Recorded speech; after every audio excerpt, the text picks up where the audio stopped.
Здравей! При нас е Наталия Цекова, първата ромска актриса. Всъщност не е ромска актриса, първата ромка завършила НАТФИЗ. Театралната академия. Как приемаш това определение?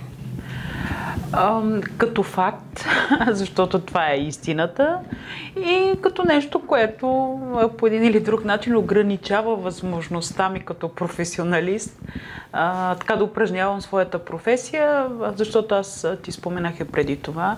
Така много се занимават всички с този факт, това, че аз съм ромка, и така изискват от мен много често да играя само такива роли. Тази гледна точка не ми е много приятна, така ограничава желанието ми да прави и други неща, но иначе като истина и като факт го приемам. Как се насочи към театъра? Как го избра? Мисля, че още от дете така това беше моя мечта. Бях съвсем малка, когато така окончателно взех това решение за себе си, и някакси с годините, като казвам малка, може би в 4-ти клас, и с годините то остана в мен. Някакси не се промени тази моя мечта. Нали, обикновено децата са малко така, избираме по 5 професии, които искаме да бъдем, но така актьорската работа наделя в желанието ми да я бъде. За много хора, за които това е мечта, влизането в Театралната академия е много трудно и кандидатстват по няколко пъти. Ти от кой път успя? Аз успях от първия път, но преди това така се опитах да уча в Нов български университет, където не ми се получи, и след това с лекота влязах в Театралната академия, в класа на професор Здравко Митков, който ме прие. Коя е ролята, за която мечтаеш? Не мога да посоча една роля. Имам, разбира се, любими драматурзи, световни и не само, но мечтая за хубави роли. По-скоро мечтая за хубави роли. В театъра или в киното? И в театъра, и в киното. В театъра, и в киното. Все пак съм учила да мога да упражнявам актьорската си работа и на двете места. Като единствена ромка в Театралната академия, усещала ли си негативно отношение за произхода си? Не. А преди това? В НАТФИЗ конкретно никога не съм усещала някаква дискриминация. Да речем, съм усещала нюанси в поведение на хора. Въобще, не в НАТФИЗ, говоря преди това, когато разберат за ромския ми произход и първо хората се смущават или не очакват, че това е истина.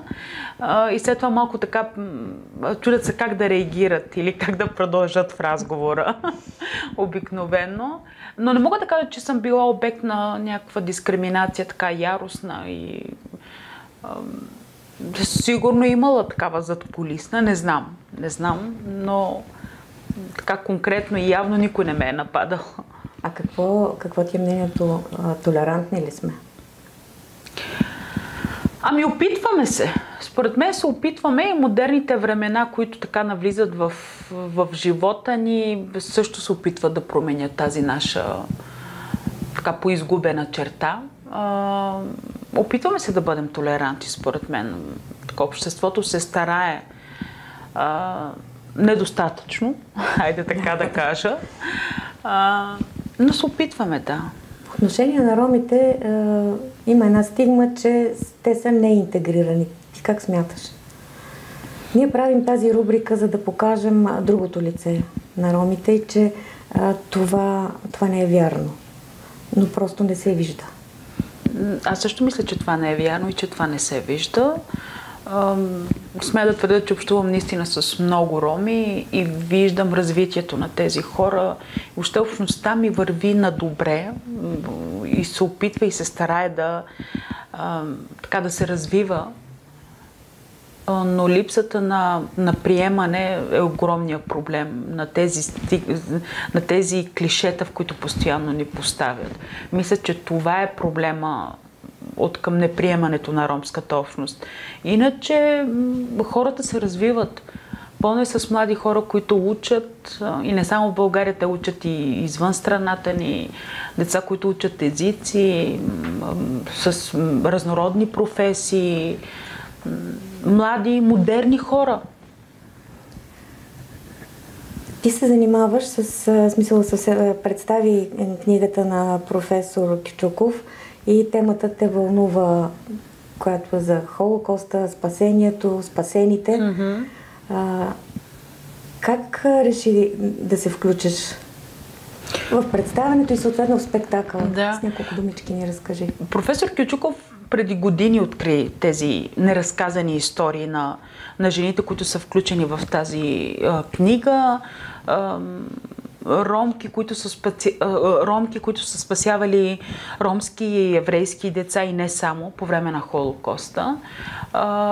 И тези истории бяха непознати за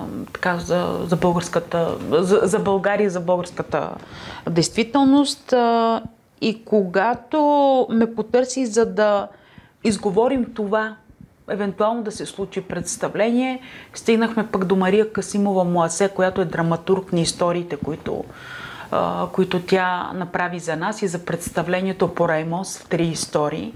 Така се казва нашето представление. Пораймос е думата за ромския Холокост, защото много често хората не знаят. Ние пък точно за това и решихме да я сложим в заглавието на представлението, защото идеята е да показваме, да се запознаваме с много и различни неща. Да помним историята, за да не се повтаря. Точно така. Пораймос е думата за ромския Холокост. Мария Касимова, която е съавтор, тя също е... Тези 3 монолога, които са част от нашето представление, са включени в книгата на ромската жена и Втората световна война. И тук са включени историите на много ромки от различни страни. Няма българска ромка, в смисъл няма такава. Включени са тези истории и 3 монолога на финала на Мария Касимова, театралните монолози, които правят тази книга толкова важна и толкова полезна.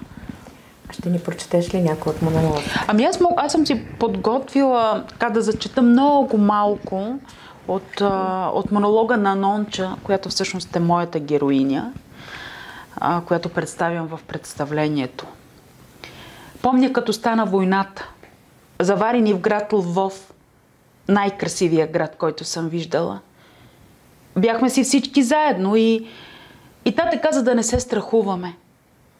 Така и така все пътуваме, вика. Здрави коне си имаме. Що е път, все е наш. Ще избягаме на войната. Бягахме и почти 2 години. Но през 1941 година зимата тя ни хвана. Студено беше. Бяхме се спрели близо до едно полско градче. Бяла Подляска му казват. Една сутрин по тъмно майка ме буди. Нонча, иди, майко, до съседното село. Черен пазар имало. Каквото намериш за ядене, картофи, брашно, лук да донесеш. Тигна ми малко пари в шепата, аз дума не казах. Станах и тръгнах. Даже не се обърнах да видя нашите. На майки бях ядосана, че все мене за такива работи праща. Оправна си ти. До вечера да си тука, че братята и сестрите ти гладни да не лягат. Хайде, отивай, майко. Върнах се по здрач, с малко неща за ядене в престилката. И отдалече още гледам тъмно и пусто около караваните. Ни светлина и дим от огньове, ни миризми, ни гласове и тропот на копита. Само дъхът ми се вижда. Толкова е тихо, че си чувам сърцето. И от сивата мъгла изплуват силуетите на 2 от татковите коне. Най-старите, най-болните. Затова и с нас си вървяха. Тътрят се с наведени глави, все едно им е жал да ми кажат какво е станало. Тръгвам след тях. Благодаря. Какво би пожелала на младите роми от опита, който имаш Да бъдат смели. Да бъдат смели, да гонят образованието като най-важно за това да се развиват и да дадат най-доброто и на себе си, и на общността си. Защото без образование това няма как да се случи. Пожелавам им да имат мечти, които да гонят. Аз съм искрено притеснена от това, че децата масово нямат мечти. И че обикновено мечтите им се свеждат до това да имат хубав скъп телефон или скъпи маратонки. Пожелавам им мечти и свобода, да говорят честно, по наистина важните неща за ромската общност. И като говорим за деца, ти си приела едно ново предизвикателство. Учиш магистратура, която е различна от театралното изкуство. Защо? Точно защото ме вълнува някакси съдбата на децата, които имат нужда това да им се подаде ръка. И специалната педагогика ще ми даде възможност по-сериозно и по-задълбочено да поработя върху тези проблеми. Аз много се вълнувам и от социалния тип театър, който практикувам, плейбек театъра, импровизационния тип театър, който помага не само на децата, въобще на хората, които имат травми, на хората, които имат проблеми социални, да развият и да видят една друга гледна точка през театъра. Така че за мен е важен социалният театър и смятам, че той е много, много полезен мехлем за лекуване на някои рани. Какво ти предстои? Предстоят ми представления по Раймоз 3 истории, което ще на 27 ноември играем в Шумен, на 4 декември играем в Велико Търново, заедно с актрисите Ангелина Славова и Благица Стоименова, с които правим това прекрасно представление.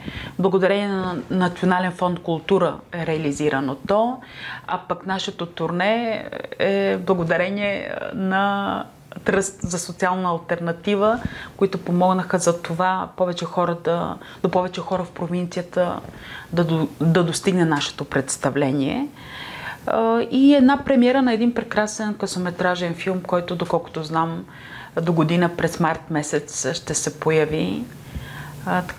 И ми е интересно какво сме направили, дано да е добър продукт. Каква е темата на документалния филм? Ромска тема за едно дете, което търси смисъл от живота.